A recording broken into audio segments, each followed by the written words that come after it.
genre.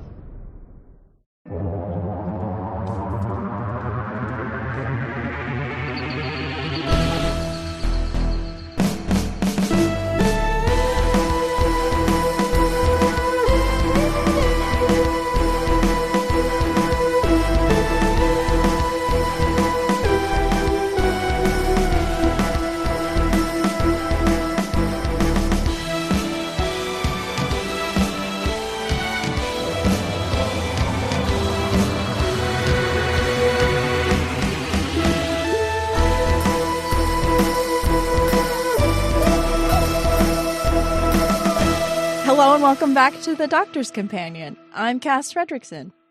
I'm Nick Jimenez. And I'm Scott Corelli. And today on the show, we'll be discussing 73 Yards, the fourth episode of Series 14. Or one, depending on who you ask. Another one written by Russell T. Another one. And this one is directed by Dylan Holmes Williams, who will also be directing next week's episode. I was telling Cass off mic, Nick, this was the first episode they shot. Wow. Right? I thought that. I just think that's so strange. Yes. I have a question that's bugging me that kind of like made me think of that right off the gate, but I can save it for our walkthrough. But it's like I've been dying to ask both of you if there's like just an easy explanation for this thing that's bugging me that I just haven't thought of, and I'm like the biggest idiot in the world. Okay. Well, we'll talk about it. But yeah, this was shot first, followed by the next week's episode, and then the Christmas special, and then the rest of the season after that. Which, as Cass pointed out, seems to be about Nishuti's sex education schedule wrapping up. Mm-hmm. So they shot. I mean, look.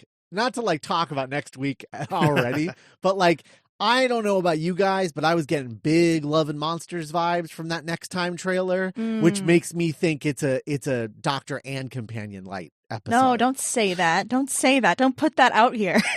That's funny. I wasn't. Yeah, just to skip to the end with the preview, because this episode is so, as we'll get to, so out there and different and experimental. So this promo of next week's episode just looked like classic Doctor Who horseshit. Yeah, in the best way. Yeah. It makes me, I don't know. I was like looking at that. I was like, okay, so this woman is going to be the main character, and we're only going to see the Doctor and Ruby through the social media platform or whatever, right? Like that's what it struck me as. I hope you're wrong. I mean, my issue, I guess, with this whole season so far is I think it's just like it's airing in a weird order that I don't think really makes any sense. I wish it was structured differently than the way that they're airing these episodes. Like I don't know. Yeah, I can't. I don't know if you guys are kind of feeling that. I am. I think as much as I'm enjoying the ride, it's like hearing an album out of order. Yeah. And we'll get to with this episode of like, well, wait a second, like, and then like Boom, like where does where Boom fit in and how it kind of, and Devil's Cord I think really is strange as like a second episode. It's a very, very interestingly, it's gonna be really cool to talk about this when it's all out. Yeah. I think too, I'm like looking at the lineup, right? And it's like, we have Dot and Bubble next week. And if it is a Doctor and Companion Light episode, like kind of like a Blink or Your Love and Monsters, then the next episode after that is Rogue, which is the appearance of the lady that we're kind of low key wondering about if she's the Ronnie or not, right? Oh, is that the Bridgerton episode? Yeah, that's the Bridgerton episode. And if she is, and that leads us directly into the finale, then there's literally no better place for the two, the Doctor Light and the Companion Light, or Doctor Light, sure, Doctor and Companion Light episodes to be. This is as late in the season as they could premiere, Yeah, that's fair. Which is I don't know. The whole thing is, I feel like next season is going to be a little more traditional because of Nashuti's production schedule not being, in favor of wrapping up Sex Education, because this is his only show now, Mm-hmm. So I read I was traveling this weekend, and I bought a copy of Rolling Stone magazine, and there was a fun little feature where they interviewed both Ncuti Gatwa and Russell T Davies kind of like in the room together, because there was like, they were bouncing off back and forth. And then at the end, they were like, oh, a lot of people really, really resonate. People are going to miss your Sex Education character. He was so popular. Are you worried that they're going to, follow you to Doctor Who? And he's like, well, that kid's dead. He's dead and the doctor lives. And I was like, wow. Wow. Wow. That's crazy. So funny. Yeah. So I just hope that, it just sucks that there's like 8 episodes, and it seems, I hope I'm wrong and next week it's not actually a Doctor Companion Light episode, but if it is, it would really suck that 2 out of the 8 episodes that we're getting are Don't light feature on, him. are light on the Doctor. Like that's a bummer. A new Doctor that we're still kind of getting the hang of, Mm-hmm. So anyway, all that being said, let's talk about 73 Yards, an episode that is proving, much like many episodes this season so far, very divisive. There are people who love this episode. I've heard masterpiece thrown around. I've heard best episode of Doctor Who ever. But I've also heard like, what the fuck was that? What did I just watch? Why did any of that happen? What was the point of any of that, et cetera, et And cetera. that's just our Discord. Yeah. In general, what I found, and I know that you guys, you two can't quite relate to this because you didn't watch this, but like, this is the episode, watching this was like, oh, this is what I was expecting from Russell coming back to Doctor Who, having watched his other shows. Because this episode, minus the horror element, the folk horror, this episode is his mini-series Years and Years boiled down to 1 episode. But that's literally what it is. Like, if you want more of that vibe, like the back half of this episode, that vibe, go watch Years and Years. It's 6 episodes, and it's awesome. And it's just like, it's that same exact vibe. So that's like totally what I was expecting. So on a certain degree, I was like thrilled by this episode, because I was like, oh, like I feel like I'm getting the promise of having Russell come back to the show after like winning a bunch of, BAFTAs and awards and all these things from writing all these miniseries for the past 15 years. Mm-hmm. This is totally what I was hoping for. So that was kind of cool. But yeah, I am, before I really get into my thoughts, I am dying to know what you guys thought of this one, because it's a weirdo. It's a weirdo. I don't even want to say it's a weird one. It's a weirdo. It's a weirdo of an episode. So, Cass, let's start with you. What did you think of this one? I really vibed with this one a lot. And it's proving to be divisive in like my household, because like I was watching it with Norman, and like we got to the end of the episode and he's like, what was that? And I was just like, oh, that's so good. So I really liked the vibes of this. I liked that it was just the right amount of spooky. Like that really worked for me. I really liked I don't know, like, well, I was able to like forgive the big questions I feel like a lot of people have about this, like as far as the plot, because I was just so engrossed in like what was happening, and Millie Gibson's performance. So I like this one a lot. Nick, did you vibe? Oh yeah, I vibed. I vibed hard. I think this might be my favorite episode of the series so far. It felt so rich. I love the folk horror aspect, and it's continuing the sort of thematic journey of this season. It's I like how it's already experimenting with its own premise of, well, if we're doing this, if we're introducing the supernatural into Doctor Who, what else could that mean? Like, we've been going into like, Babes in Slumberland mode for the past few weeks, and like, but what else? What are the other implications of that? And like Cass said, terrific performance by Millie Gibson. It made up for this being Dr. Light, where it felt like, and this was something pointed out on the Discord too, I can't remember who, of like the most time we get to spend with Ruby, the first time she really feels like not just like the new filter for the companion character. Right. Yeah. So yeah, terrific stuff, I thought.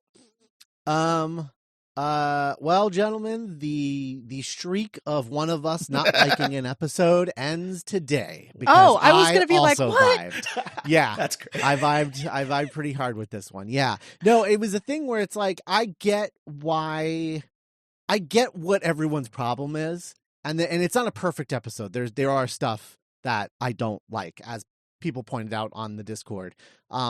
Everything in the pub was annoying as shit. I hated all of those people. And I know that it was Russell T Davies having a bone to pick with the way the English view the Welsh, which is something that I don't know anything about. So it was coming into that scene, I think, with a lot of assumptions about like, well, as everyone knows, and I'm like, do we know that that's a thing? I don't know that. So that was part of like me being like, I also don't think that the actors in that scene were particularly good. I was like, really? That's the best you got? Okay. There was a couple line readings where I was like, woof. Like when the punky guy is like looking out the window. Oh yeah. Yeah. And I was like, what? Really? That's the best line reading you guys got out of him? Jeez.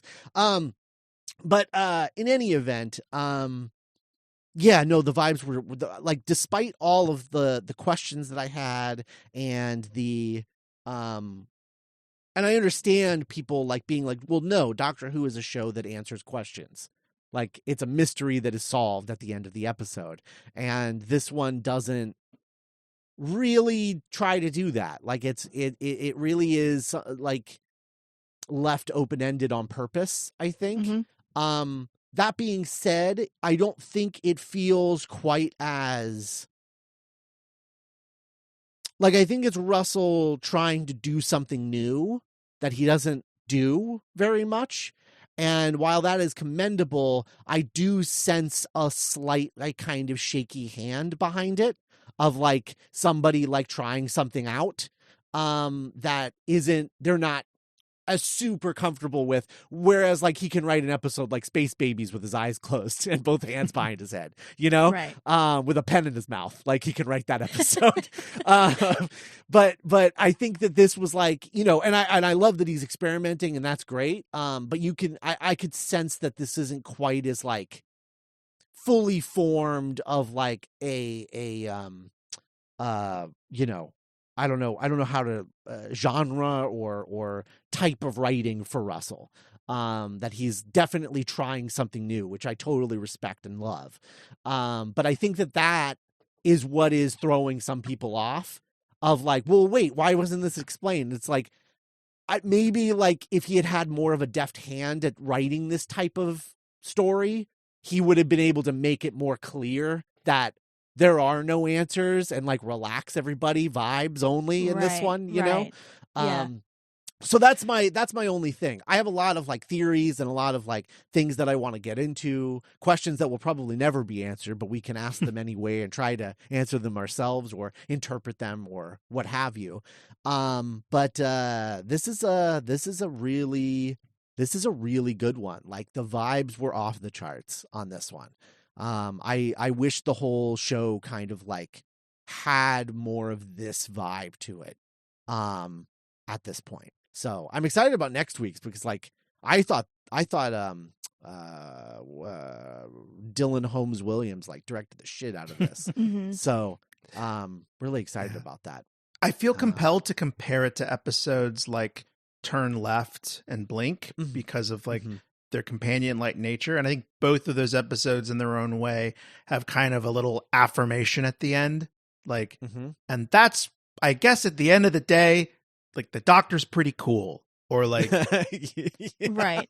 Right. or like time's pretty fucked in it, and this kind of is just I'm kind of just now forming a thought now listening to it. It's sort of, maybe it's about just now that we're in this world of the supernatural, there isn't going to be answers that the doctor can explain the way that he's used to. And even he is at the mercy of the way that we are all at the mercy of nature, which is kind of where folklore comes from. This is about how like, yeah, this kind of just happened to her. And like, that's crazy. Yeah. Yeah. So the thing that I keep coming, like the comparison that I keep making is it feels like, because Turn Left, I think, is really apt. Like it feels like a spiritual successor to that one, but it also feels like Midnight too, and that we don't have any answers for Midnight, or like most recently, like Wild Blue Yonder. We don't have any answers. That just was a thing that happened, and like it feels like Turn Left and Midnight, like this is their baby, like this episode. You know what I mean? Truly horrifying. Where it's like the companion has to deal with this like really like slow, agonizing, weird time loop thing, but also like has no answer as to what happened or why, because the doctor wasn't there. Yeah.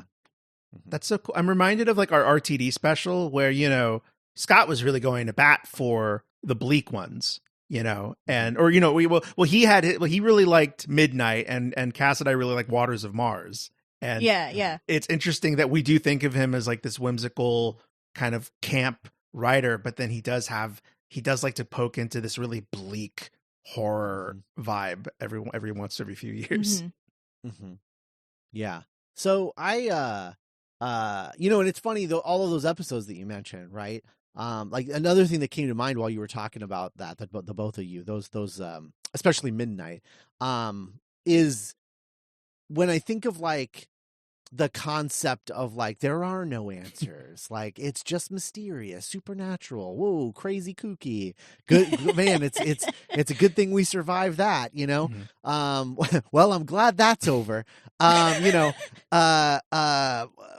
think of the X-Files. And how every episode of the X-Files is like something crazy happens, and then it's over, and they're just like, oh, and then the credits. Come on, Scully, let's get out of here.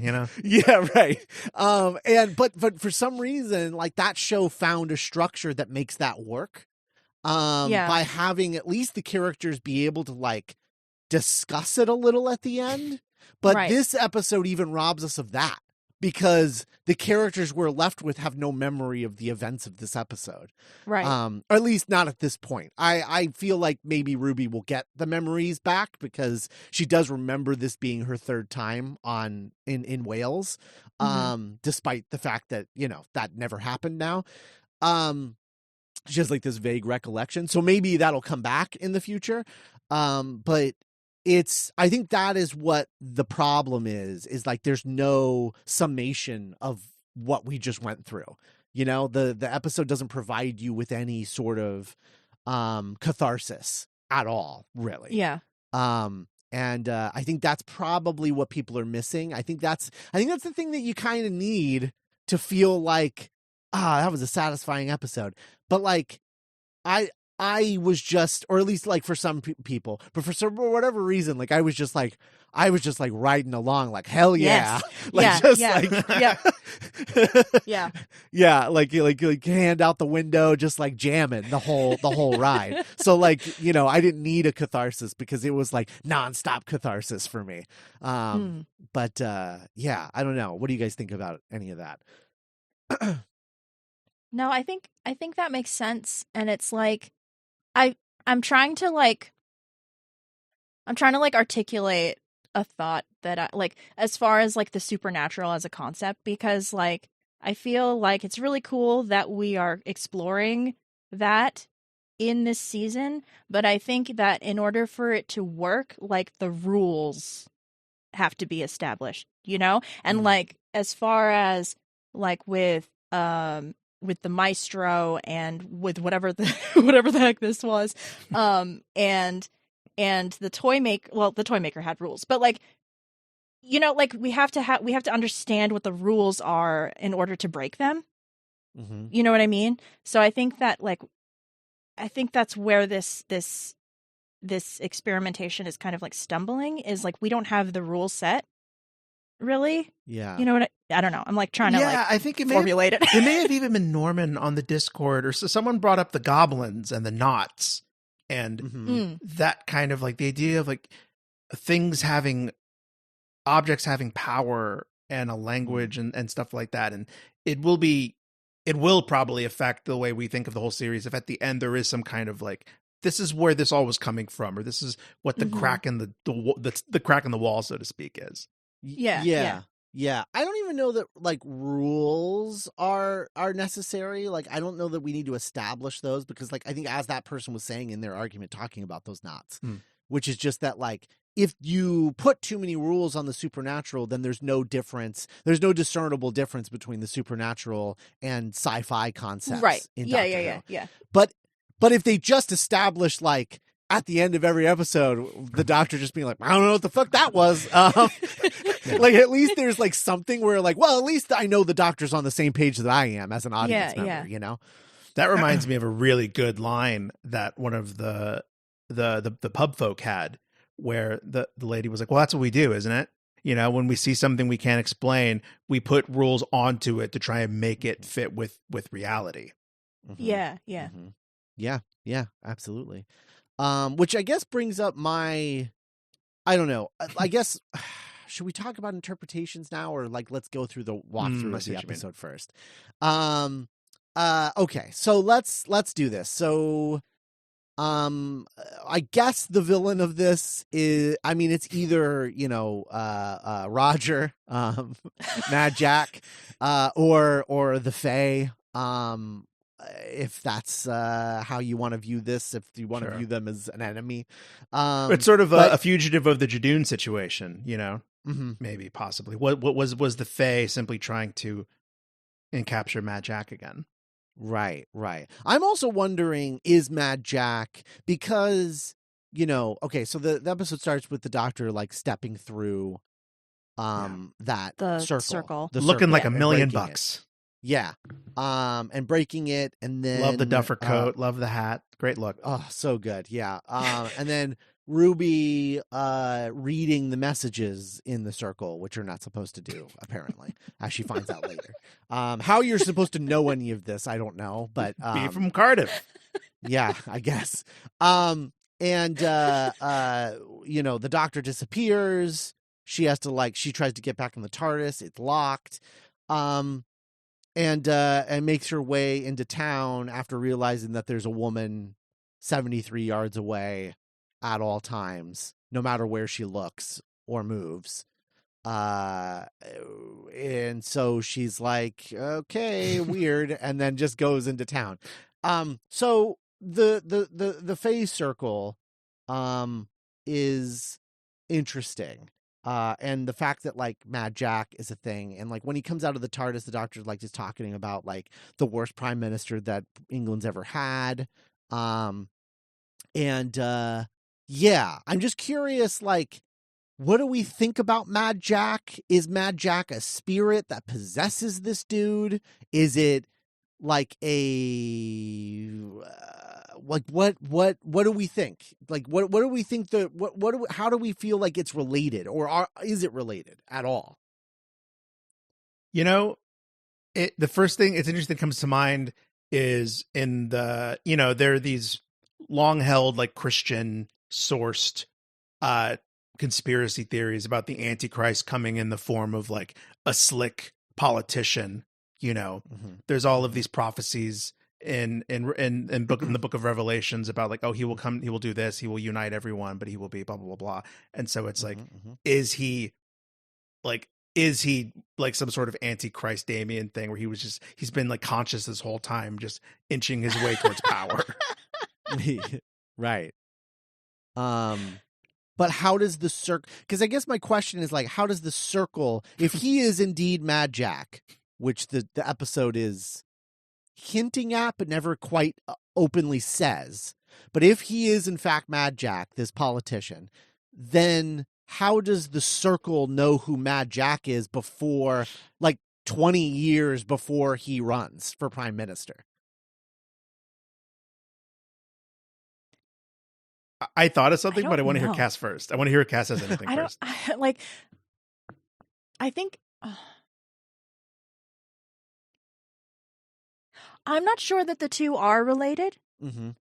I think it might just be, and I know that like coincidence is not, because it's, obviously it's like scripted, but like Right. I'm wondering if it's like because the doctor happened to mention this like future politician at the time that the TARDIS lands and they disrupt this circle. Like, I'm wondering if that is why there's a connection. Like this, like the two things existed separately until the doctor just happened to like break the circle while he was talking about this person. Yeah. Mm-hmm. Because what I just realized, what Ruby kind of does is exactly what the woman in the pub says, is she sees something and she finds a way to put order on what is happening to her. Yeah. Mm-hmm. Yeah. When she hears the dude on the telly be like, oh, and then this guy, AP Morgan Williams or whatever, and she's like, that's the connection. That's what's gonna, and then that galvanizes her and kind of gives her new life. And it's vague if that indeed was the case. I don't think we even know for sure if the woman really ever leaves Ruby, because she's like, I haven't been alone in 65 years. No, Right. I don't think she ever does. I Yeah. think she's there until the moment she dies at the end. Right. I think it is, I don't think that it's related. And I think that him saying Mad Jack on the I don't know, the interview or whatever that she sees on TV is more, that's the coincidence. That's the unrelated thing that just like makes her like connect dots that don't need to be connected. Yeah. Right. Like it makes her like pay attention. Right. But Yeah. that's it. I don't think it's related. I think if anything, it is her balancing the scales, so to speak, where it's like I fucked up that thing, but I'm gonna balance the scales by making sure that this thing doesn't happen, that I know is gonna be bad, and I'm gonna find a way to stop this. And I think that balancing of the scales is ultimately what allows her to be allowed to, go back to the time loop situation, and start over, I guess, again. I think. I mean, it's all up for interpretation, because it's like whatever the Fae is, like that's who's deciding all of this, of like, yes, that was good enough. Good job. Yeah. We'll let you undo it now. I don't know. That kind of reminds me of The Green Knight, where it's sort of about the journey. It's about just coming to the end and accepting your fate and like surrendering to what may be. And that is actually like the time was the cost. Yes, I think so. I also think so. And yeah, I don't know. All right, so we have our kind of our like most major Susan Twist appearance. Yeah, she talks. Yeah, she really. Yeah, I mean, she talks about something other than like tea. And serving people in. Yeah, that's true. I guess. I'm curious what you guys thought of this and the fact that Ruby kind of recognizes her, sort of, vaguely. I mean, like now that they've called attention to it, like in the narrative, I think that's really interesting, and I hope that it like pays off. But like, I don't think that we have enough information yet to know what that's about. Yeah, unless this is like a weird, I forget who brought this up. Like, it's a weird like alternate timeline that like fixes itself at the end of the season, where like she like keeps. Like she like is pulling faces or whatever from just around her in like this weird like dream something. I don't know. Yeah, like they've been in a dream this whole time, because like there's there's always a twist at the end, and her name being Susan Twist. Is that that's true? Cass, you mentioned Wild Blue Yonder, and I think that is that is also an episode about the Doctor coming up against something near Eldritch, something that defies his comprehension. And also similar to this episode, because I found it genuinely scary. Mhm. Yeah. Is it in Wild Blue Yonder where he has the monologue about the TARDIS sitting on? Okay, like Oh, maybe I feel someday like it'll. Yeah, That's also the Yeah. first appearance of Susan Twist. That's also the episode where they create Mavity. Yeah. Yeah. So I find it interesting that like that happens Mhm. in this. Oh, and the salt thing. I think that also it happens. Yeah, in that. yeah. it's been playing us this whole time. From like a from like a literary analysis standpoint, I think it's really a really interesting like meditation on like the weight of one's mortality, where it's like, because like the end implies that the woman, the old woman that's been haunting Ruby this whole time is herself, like on the edge of death. So like I think it's really interesting that like we see her I don't like, it's like a visual like representation of like her mortality, and then the old woman only comes closer when Ruby is on her deathbed, so like I don't know, like Russell T's kind of going through it. I really like that. I really like that because that it is so perfect a metaphor for like the ever present companion of death, of like the concept of death, the looming. It's always coming. Yeah. It's like just watching you, and it's indifferent.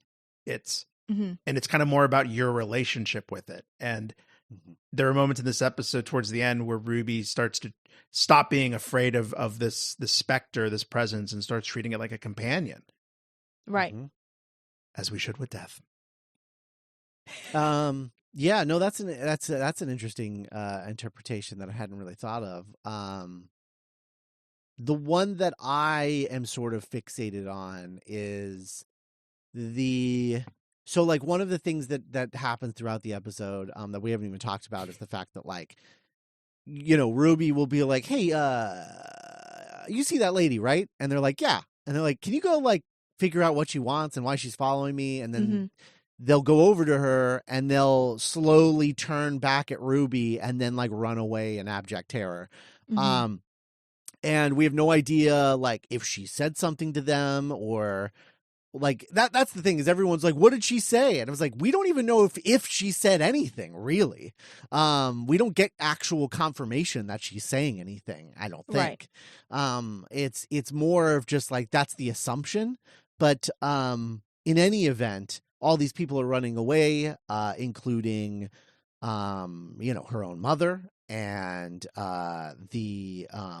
all of UNIT, basically. And I was just thinking about all of that and sort of like what Ruby is going through in this episode. And I feel like this is another way to interpret all of this is from sort of like a nightmare logic of a fear of abandonment and what it would feel like if everyone in your life abandoned you and like what that feels like. Right. It's sort of like trying to recreate that feeling of like, you don't know why they don't want you anymore. They just don't. Because if you're truly abandoned, they just stop talking to you. They just leave your life. Right. And she was like talking about how like she's never been lonely. I haven't been lonely for 65 years or whatever it was, whatever the line was. I've been abandoned by everyone, but I've never been alone. Yeah, right. Yeah. And that's because of herself. And I think that it's like, I don't know. My interpretation of it is like, plot aside, I think the episode to me is like it's sort of like this examination of what it feels like to have abandonment issues and the fear that like when you have abandonment issues based on like some sort of like fundamental event that happens that creates them to begin with, your fear that at any moment for any reason people could leave you, abandon you. And it's about her sort of like accepting that part of herself. Like the idea of like, I can't do anything about this. I'm powerless. to stop people from abandoning me. So all I can do is kind of look inward and like make the most of it, I guess. Yeah. And she does, in that she uses that fear to save the world, right? Right. Yeah. So I don't know. I just think that That's there's something there, especially with like this whole character and arc being predicated on her being abandoned at a church as a baby. So Right. yeah. Yeah, because in the original instance, not when we go back to the time loop thing, like she doesn't see the woman until after the doctor leaves, right? Right. Yeah. So like that reading in that context, I think makes a lot of sense. Mm-hmm. Because it's just one more person that's left her. Right. Yeah. Yeah. Nick, what do you think? Yeah, no, that's great. And that's so, it kind of just speaks to what a special episode this is. For, you know, and how, you know, some people, because like I kept thinking after watching 15 years of Doctor Who, like, is this going to be one of the ones where is this going to end with 15 kind of, you know, walking back into the TARDIS being like, yep, the old dibbly doo of Fantardis 5 locks onto your brain, looks like a slug. Right. Pretty weird. Yeah. And like we've seen that before, but this chose not to do that, which I respected and appreciate. Like we got going back to just like cruising down the PCH, you know. Yeah, right, yeah. But scary. Right. Yeah. Yeah. I think that, and I think the ending is less about, I guess, what's happening and sort of like the what's like physically happening versus like thematically, which is that she's literally being like, oh, like I always had myself, you know, like, and that's, I think to a lot of people that's like a bummer, but like, I don't know. It's well, it has everything. Look. Yeah. And Yeah. It's like any good piece of art, I think it reveals so much about the person doing the observing. Yeah. Mm-hmm. Yeah. So I just think, I don't see that as a bummer at all. I see it as very hopeful. Yeah, I don't think it's a cynical interpretation to think of it that way. It's somebody trying to overcome a sort of like fundamental fear of abandonment, and Right. that's not going to be something that's easy to do, and it's going to take a lifetime to get to. Right. And I think that that's what, you know, the woman coming into her and her becoming the woman is that sort of like, oh, right. Like, you know, all these people have run away from me, have abandoned me, but like you never did. You were always there. Mm-hmm. And you know, it's herself, but Right. you know, And like even if you want to look at it from like a pure plot standpoint, like she is literally relying on herself to save the world from like nuclear annihilation. yeah, true. Yeah. Like that's it. Yeah. She uses her curse, her affliction, in a very clever, resourceful way, and prevents annihilation in a way that like the Doctor would be, any Doctor would be proud of. Mm-hmm. Yeah, I think that's a really interesting thing to like because it was off mic we were talking about like the like being puzzled by the order that these episodes are airing in. And I think that like maybe too, like as far as the nuclear war of it, like there's that part in Devil's Cord where the Doctor takes her to the future and it's like she sees apocalypse, you know? Oh, right. So like I think that's maybe like a kind of a really subtle payoff to that, like her fear of that happening. Oh, you're right. Makes me wonder if the Devil's Cord was supposed to be in the original lineup, if it was supposed to be right before this episode. Ooh, yeah, because I feel like that is more of a like a 1-to-1 connection. Right. I like that. I like that it's. I know that a lot of people are really frustrated that like there's a lot of things that are not explicitly stated, but I like that it's open ended. Mm-hmm. Like this. Like I like being able to draw all the lines in between the dots. Right. Yeah, because if it was all closed for us by RTD at the end, then it just kind of becomes like another Doctor Who adventure.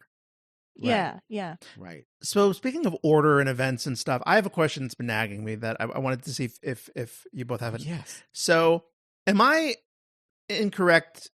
Was there an episode, I think it was maybe Devil's Cord or Boom, but one of them ended with the Doctor giving Ruby a key to the TARDIS. Space babies. Space baby. Space babies. So she has a key to the TARDIS, right? Yeah. Mhm. Why doesn't she ever use it to get back into the TARDIS? She says that it's locked from the inside. It's locked from the inside. Okay, cool. I missed that. Yeah. Yeah, she says, "Hey, Doc, you locked it from the inside." Like she says that specifically. Okay. Which her mouth is not on camera when she says that, and I'm like, I bet that was an ADR because this is probably like they flipped around like the order of things or whatever and had to do that. But she did specifically say locked from the inside. So she uses her key to try to open it. And it doesn't work. Yeah. Yeah. Okay. So, another bit of controversy, which is hilarious to see, is, Gen Z and youngers, issues with the lack of old age makeup on her at 40 years old. Okay. I thought the makeup was really well done. Oh, I thought it was spectacular. I thought it was amazing, but they all want her to look like the Crypt Keeper. And it's so funny scrolling through like Twitter hashtags for Doctor Who and I click on everyone that complains about it. I click on, I was like, you're like 21 years old. Okay. Yeah. And it's just well, so funny that they're like, that makes me feel like shit about being in my 30s. Yeah. Well, no, like, it's I saw somebody post like, other things like Matt Smith in Time of the Doctor where he's starting to get old and where he's Amy supposed to be like 1,000. I know. I starting to get old. Amy Pond old and The Girl Who Waited and like old Amy Pond and like David Tennant in the fucking cage. Dobby, David Tennant, and then her. I'm and they're like, 38 one of years these has old. a Disney budget. And it's like, yeah, the one that did it correctly. Yeah, the one that looks great. Yeah. That's Yeah. so funny. Yeah. Oh, man. Oh my God. It's a big point of controversy among the younger fans of this That's show. so It's so funny. funny. There's also like the clear evidence that people are just aging better because we're not surrounded by lead and asbestos. Right. So true. I was digging her 40s glasses. Oh Yeah. I was digging her 40s her glasses and her glass of wine. Oh yeah.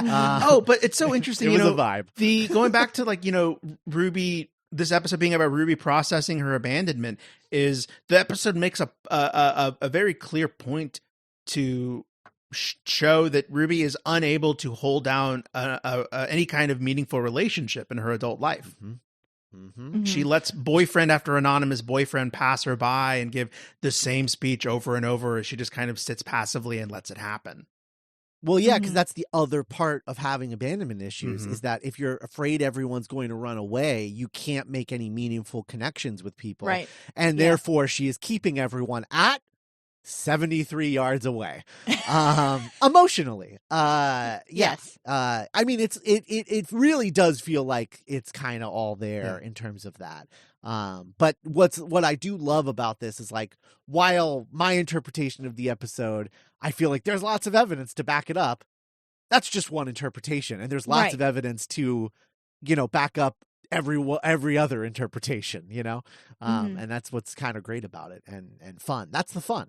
I think, I would rather sometimes sometimes it is fun to get answers because sometimes the answer is really clever and the catharsis of getting the answer is really fun. Yeah, like Space But Babies. then sometimes there is no answer to this episode that would feel cathartic. Like it wouldn't feel, you would just I just feel like any answer would just be like, oh, okay. Yeah. And I think not having the answer is the right choice. And I think the reason for that is Ruby is such the emotional center of this whole episode that making it, a worm or a genie or something, it would make it about fixing the problem and stopping the monster and not Ruby processing her shit and us learning more about her as a character. Mhm. Right. Absolutely. Yeah. Man. We got the return of the neighbor, Susan. Yes. Right. Old Susan. That's right. Yes. Yeah. Absolutely. I don't. Yeah. That was weird. None of my business, or whatever she says. Yeah, that's weird. There's something kind of. Remember when comedies would do that, where they would just cut to a neighbor? He's barking mad. Oh well. Oh, I didn't see nothing. Yeah. That happens 4 That's really times good. in Dracula. That's right. Yeah. Yeah. So yeah, what else? What else? As far as the weird pub people, Oh Yeah. God. I personally didn't really have an issue with it because it reminded me of, you know, that scene in Hot Fuzz where he shows up at the inn for the first time and Yeah. everyone's being weird. Yeah. That like same vibe for me. I don't. Absolutely. I loved. Yeah, that's definitely true, but also they were weird. That's. I mean, yeah, that's true. Yeah. I also wasn't really annoyed by them. I mean, I was confused of like, oh, like things could have surely been directed better. Like, you know, the phone gag, the like, of course we use phones, you know, like, Yeah. or like, yeah. And they're fucking mad because of like how hard and long they commit to the bit of like Mad Yeah. Jack and the circles and stuff. Yeah. But I liked the way it was directed too. I liked how I did like the way the mood was cool, but Mhm. every time they like undercut it again, I was like, Mm. what are we doing here? Like what's Yeah. I think it's really interesting, like the missing context of like the cultural context of like Mhm. like English people viewing the Welsh as like these like crazy witchcraft practitioners, and like right. I think that's like a really interesting angle, but like again we have like no context for that. right. Like it almost makes me wish there had been someone else in the pub that could like, because the problem is like you don't want Ruby going all the way down that road because you want to like her, you know? Right. But if there was another character in the pub that was making those assumptions Yeah. more broadly, it would, I think, inform us all a little better about like what is actually going on, you know? Because I feel like that's who the hiker, the old woman who's just hiking by herself, is supposed Right. to be, but like Right. it's not as like in your face. right. Right. She For implies us that they're giving her silly shit Americans. for mispronouncing the name Yeah, of the town. Right. Yeah. Yeah, that's the only part that like doesn't quite it doesn't quite work for me. Just because like I don't know, they're just so mean. they're viciously Like, mean to her. Did RTD like go to a pub once after shooting and just get heckled by the locals? I don't know. Or isn't he Welsh? So like Oh yeah, is he having a go? Is he like, yeah? This is what yeah, we I think we're he's all like? having a go at the expense of the English, I think. In any event. Yeah. Oh, I Brutal. Please. Okay. One note that made me I think the most depressed in the whole episode is the note when she marches into Mad Jack's political office to be like, yeah, I'm gonna help out. And she says, like, I have $1,000 in my savings account. And I was like, she only has $1,000 in her savings account, like in like 20 years from now. Like that's like that's like $20 20 years from now, probably. Like, you know, like I'm just like, oh no, what's happened to the world? Yeah. Anyway, I'm 40. I have 1,000 pounds in my checking account. Yeah. That gave me existential dread. At a level that I was not expecting when she said it.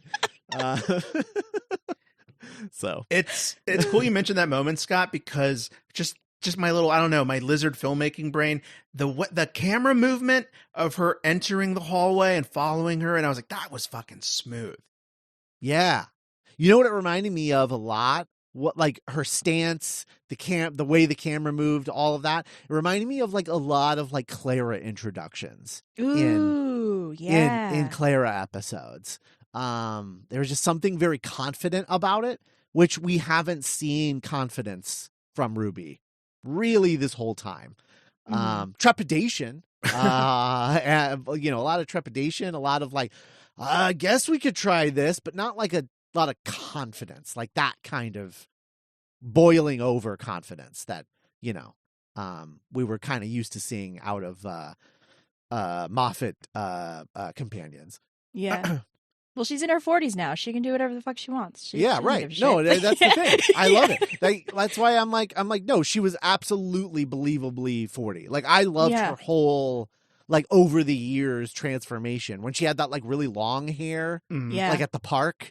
I was like, oh yeah, she's like in her 30s now, or like approaching her 30s, and yeah, and then the thinner hair with the glasses and the sort of bob and everything. I was like, oh yeah, you're in your 40s now. It ruled. Yeah. It was so good. I love that. I think by going the subtler route and focusing on the minimizing the makeup and the prosthetics, I think it allowed us to focus on Millie Gibson's acting. Yeah. I'm wondering, do we know, is the scar on her eyebrow, is that a Millie Gibson thing, or is that a Ruby Sunday thing? This is the first episode I noticed that, which is interesting. Yeah, because she got older and it was still there, and it's like a little, I almost wonder if that's the thing that people are like, God, they didn't even try to like age her up or whatever, because it's a very like, you know, because like some youths will like cut their eyebrow, like a little design in their eyebrow or little lines in their eyebrow, and I'm wondering if they think that that's what it is, versus like an actual scar or something. I don't know. What do you think, Nick? Yeah, I don't know. I just assumed that was like a thing that the actress did. Yeah, but I don't know. I have a friend of mine that naturally has that kind of gap in their eyebrow where it's hair doesn't, and it kind of, and people have remarked upon it that it's like, oh, it looks like a cool scar, and I can't remember why. Like, he told me the origin of it once. So it's interesting that like how they unfold the reality of like once you talk to the creature or the fae, like her mother continues to occupy space in the world and live her life, but she is like forever like, no, get the fuck, and like will not elaborate and will not, which kind of has like I've had nightmares like that where it's like, no, please just tell me, talk to me.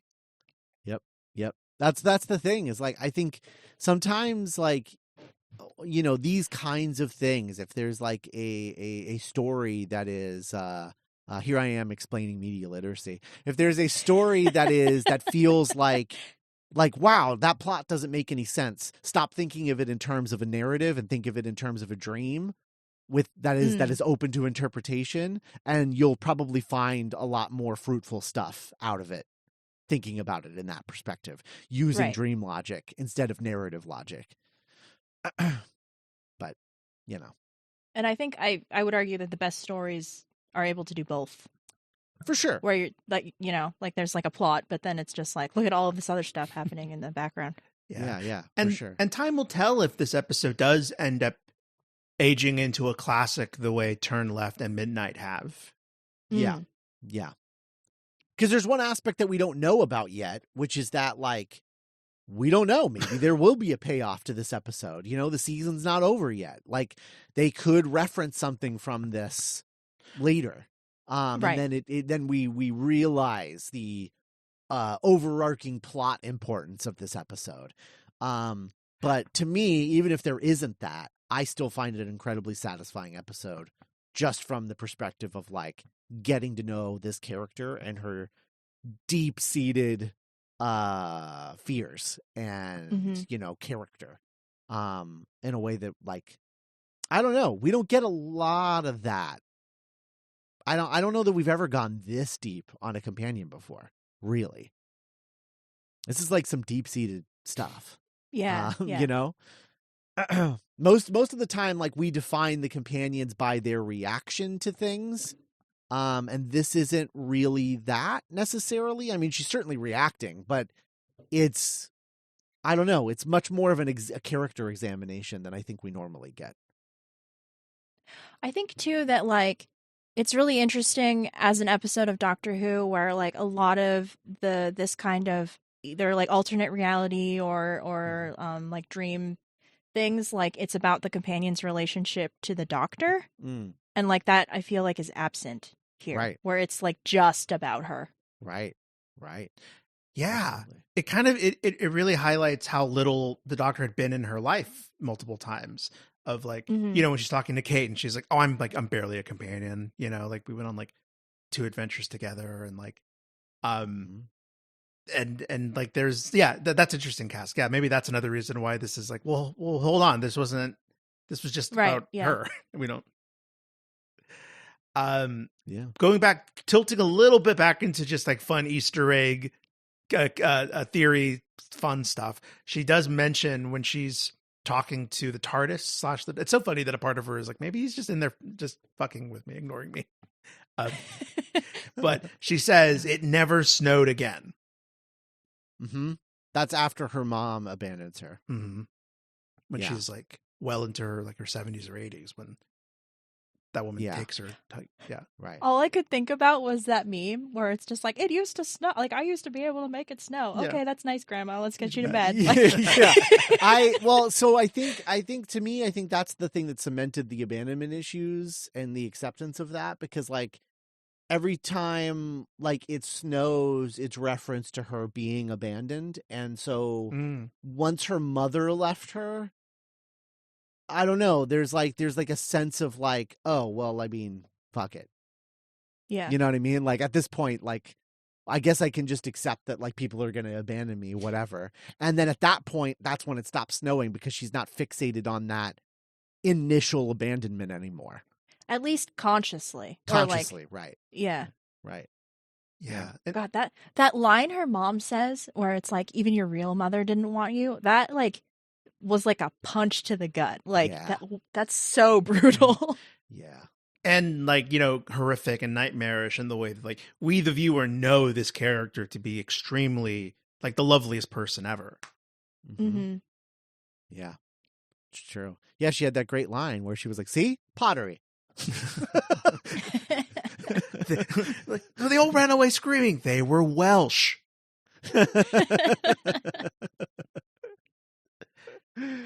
Oh man. Anyway. All right. Well, any other thoughts? Do we think that the politician guy is gonna come back, or do you think that's the last we hear from him? I don't know. Shout out to that guy for looking like a total shitlord, though. Like, yeah, he understood true. the assignment. So true. Yeah. Very well cast. Yes. Yeah. Clearly communicated, like, oh, he wants that. That was hilarious. And he was like, we can edit that out, right? That I wanted the nukes. That I just wanted the nukes. Yeah. Oh God. Guys, seriously, that whole like Ruby at 40 era of this episode, that is years and years. You gotta watch years and years. Yeah, no, nice. I'm very interested. Yeah. I like awesome. Speaking while we're shouting people out, the assistant, the guy who was like, oh yeah, you didn't hear him? Bought a fuckload of nukes. I don't know why. Yeah. Oh man. Oh yeah. I do want to mention the assistant, the girl. Yeah, she was great.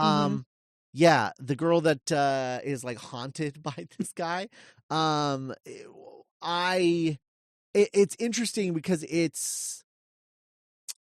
I don't know. I was like looking at some stuff and people were like, yeah, it's pretty clear that he's abusing her. Yeah, he was definitely abusing her.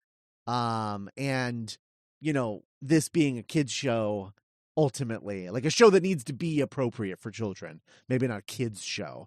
They have to like do it in a way that is like has like a double meaning, where it's like when she says he's a monster, oh well, like clearly like she's talking about like the nukes and like him wanting to blow up the planet or whatever, but like also no, she's way too haunted for that to be what it is. Mm-hmm. And I think that's another thing that's kind of tying into what that is sort of abandonment like fundamental fear or fundamental like abuse trigger, whatever thing. I think it's like tying into that thematically in a way of like showing you yet another person that is also dealing with something fundamentally fucked, you know? Yeah. And I don't know. A lot of interesting stuff. But I love like everyone's like ready to shoot her because she's walking backwards on a soccer field, holding up a phone with like her phone. I mean, holding up a phone. that I don't know. That's a realistic amount of like if someone was like not listening to people holding guns to her holding up a phone. I'm like, okay, well, she's about to detonate something, or she's about to like Yeah. coordinate.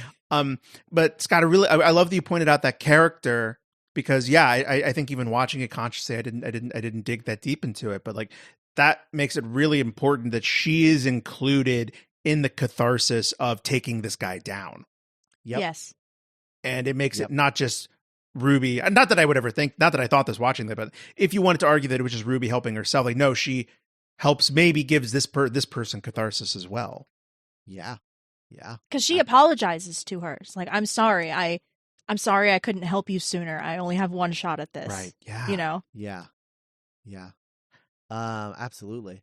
I will say, I think my only issue with the ultimate solution, not nuclear war, but getting rid of nuclear war, or whatever, of this episode is that like the lady like makes people run away from Ruby. So I don't know why that makes him resign. Mm-hmm. Yeah. It's the only part that I'm like, I wish we could have done something to make that make a little more sense than it does. Go back to what Cass said about rules. Right. Yeah. Yeah. Because I think, like, again, because it's never explicitly stated, but like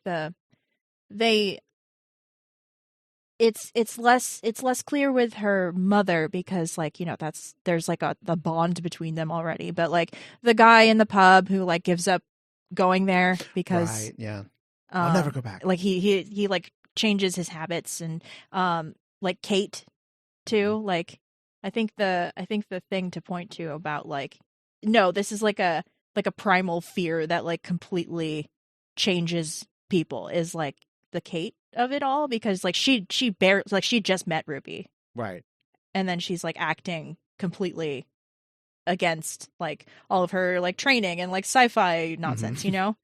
Yeah. Yeah, if there had been like a half a moment later where Ruby's watching the news and it's like Unit folds, or like Kate Lethbridge Stewart resigns from Unit or something.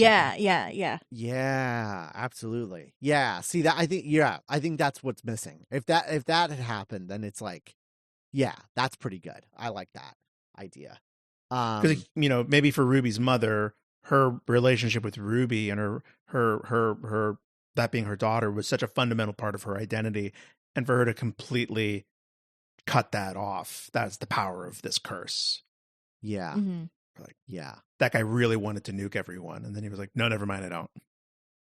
Yeah. See, to me, I'm like, I was like, you know, without that, like, kind of further, without like the Kate like resigning from Unit or Unit shutting down or whatever, that moment being a thing, like it feels to me like that psycho being who he is, he would have been like, yeah, we're getting the nukes and I'm going to nuke her specifically. Yeah. Specifically, weird lady. I'm going to aim it at her, find out her cell phone number. We're going to track it and we're going to just shove this thing right up her ass. Hello. Boom. Yeah. Cardiff Banshee. Yeah. Banshee of Cardiff here. Or even like, instead of resigning, if he had like abandoned the country just to get like away fled from the her. country. He's missing. Fled We don't the know where he country. is. Then it's like, well, we don't need him to resign. Like, what if he just like abandoned his post? You know? Yeah. I just think like it wasn't quite. It needed to be shifted just slightly, I think, in order to like really make sense to me. But yeah, I don't know. But the Kate thing is, I think, interesting on multiple levels because it's also playing back to that thing of like, oh, you're always trying to put rules on this thing, that these unknowable things. And like, she literally just lists off all these things that they're doing and none Right. of it matters. It Right. just, not all of it is irrelevant. Because she's, once again, Unit is the only thing Unit knows what to do is to put rules on stuff that doesn't have any, Mhm. and that's, yeah. So it's like when we say like we need rules, it's not, I don't know that it needs to be like hard to find stuff. It just needs to be like, we need to understand what is happening at every moment, at least to a level of like, oh, okay, that's related to that. That's related to that. Right. Because A, that leads to C, and maybe B is left up to interpretation, but like there just needs to be a little bit more, I think stuff, I guess. But I don't know. Because, like, I think it would be helpful to me, like, as in a general, like, this season sense, is if I, like, had a basic idea of the framework for me to understand how it fits outside of it. You know what I mean? Mm-hmm. And, like, maybe he's using the previous framework of, like, Doctor Who as, like, a institution. Mm-hmm. But that's, like, really meta. So, like, I don't know. Yeah. Gosh, that's, yeah. So, it's worth remembering like where we were a few years ago during the Chibnall era, Yep. Like, I know this has been a divisive season, but it feels divisive in a good way where like everyone has their own favorites. Yes. Yeah. Yep. As opposed to like, I guess that one had some cool moments. Yep. Yeah. Which is a bummer. Yep. Absolutely. Yeah. No, it's really cool. It is really cool that we're back at that place. Yeah, I mean, I think ultimately I just hope that the end of this feels, I don't know, complete in some way, because I'm afraid that if it doesn't, that we're going to be in like, we're going to start drifting into too divisive of a place. And I would be worried about the future of the show at that point. Not to say that we're like, I mean, we're definitely getting season 2 at the very least, right? Because they finished shooting it, right? Yeah, right. But it's just, yeah, I don't know. You got to make something for this is the kind of show you kind of have to make for everybody to a certain level, to a certain extent. And so, yeah, I was like looking at viewing numbers for this season, and I don't know what the Disney Plus numbers are, because like, good luck trying to strong arm those out of the streaming service. But the overnight figures are in England are iffy. However, I don't know if that's taking into account the fact that the show is available at midnight on BBC's website, or whatever their app is. I forget what that's the iPlayer, Scott. Right, the iPlayer. Yeah, so I don't know if it's taking in iPlayer into account with those numbers, but or it if did. It's just TV. Right. Because like from the specials to the new season, it's dropped like 3 million views. Whoa. Yeah. It was like substantial, but I don't know if that's because of the midnight release, or what the situation. The David Tennant, Catherine Tate of it all. Right. Or that. Yep, totally. So, but you would think like, oh man, I had such a good time with those, I should keep watching. But apparently people don't think that way. Enough people are like, well, that was fun. It was cool seeing them again. Right. Yeah. Right.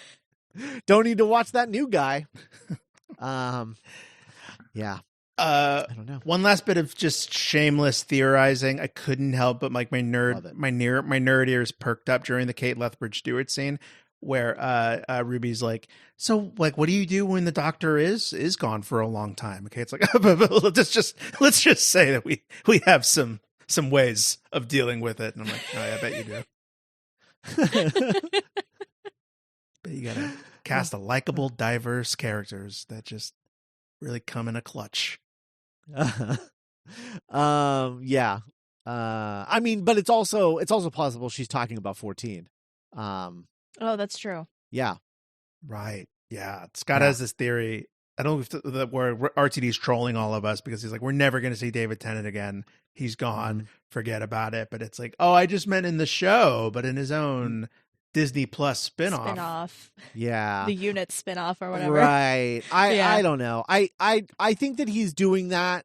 He's not trolling us. He's just like, stop talking about that. Focus on the new guy. This is where I want your attention to be Like right audience, now. Yeah. Yeah. Exactly. But I do think that is not the last we'll see of 14. I think my personal pet theory is that Disney wants to make a Doctor Who movie, and that's how they're going to be able to do it and make it make sense. A Whovie. A Whovie, exactly. A Doctor Whovie. But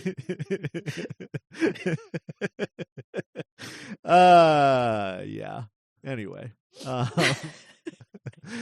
All right. Well, I think that's it. 73 yards. What an episode. Regardless of how you ultimately feel about it, maybe it's not your vibe, and that's fine, totally respectable, because it's definitely an interpretive episode, and that's not going to be everybody's cup of tea. But regardless, I think everybody can say, what an episode, regardless of your feelings, So yeah. Oh, I did want to shout out a couple of things, which was like, one, I think people were talking about the whole like clearly American Werewolf in London inspired pub scene. But also the concept of like this woman who is 73 yards away and always 73 yards away, and that's like really creepy.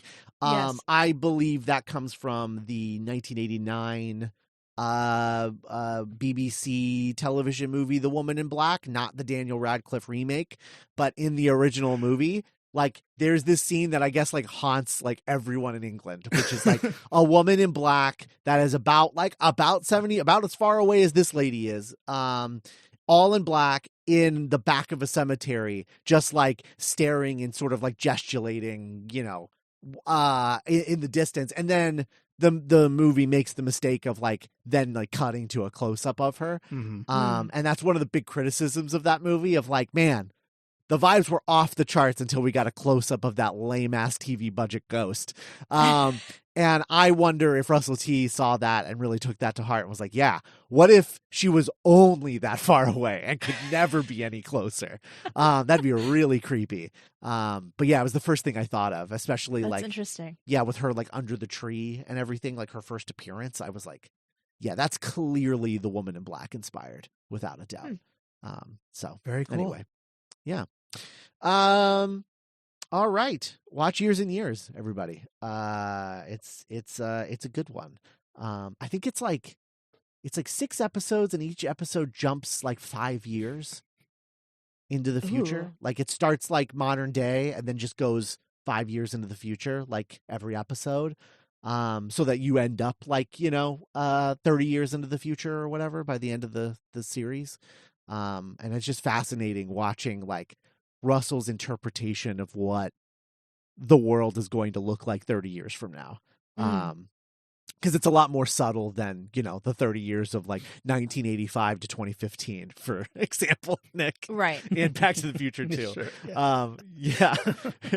We were like, wow, rehydrated pizza. Really? That's what you thought we were going to have? Yeah, it's much more subtle than that, but it's fascinating nevertheless. I'd be fascinated to hear what you guys think of that show if you ever go and check it out. Maybe we should do a one-off special on it or something at some point. Anyway, all right. Well, that's that. Next week is Dot and Bubble. The episode that I'm assuming is Doctor and Companion Light, but we are kind of all collectively hoping is not, just because like, God, there's only so many episodes. Right. Yeah. But and this is written by RTD as well? Yes. Okay. Indeed. And directed by this director. Right. Yeah. And it is the finally we're getting the first appearance of the outfits that Ruby and the Doctor were like announced wearing. Right. Nice. the orange like checkered suit with the orange sweater, the fuzzy sweater. Mm-hmm. That look is finally showing up in Dot and Bubble, which the name is right. Her name is Dot, and the app is called Bubble, I think. I don't know. I Yeah. don't It's know. Dot and Bubble. I don't know. We'll find out next week. But yeah, it looks like, as Nick put it, it looks like some traditional Doctor Who bullshit. Hell yeah. Bring it on. Bring it on. All right. Talk to you guys next week. Bye-bye. Bye.